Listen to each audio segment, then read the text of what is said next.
השאלה הראשונה כלפיך זה אם קיבלת איזושהי טובת הנאה אתה או מי מבני משפחתך בעשור האחרון מאנשי עסקים בעלי הון. הדבר הזה שהוא מטורף בסדרות בסדרי עולם. והם מנסים כאן להפליל ראש ממשלה על שטויות.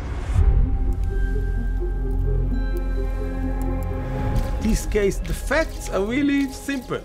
The Prime Minister and his wife were getting gifts. The police, they investigated everybody.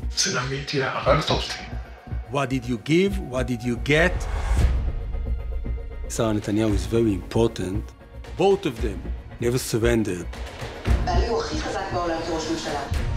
Just try to believe that they are untouchable. After the catastrophe of the 7th of October, the war became another instrument to stay in power.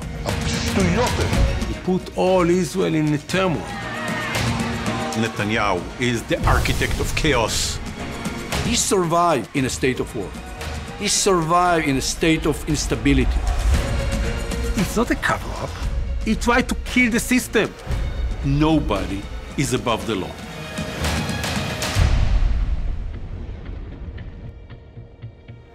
אתם זוכרים את השורה הזאת מהסנדק? Keep your friends close, keep your enemies closer?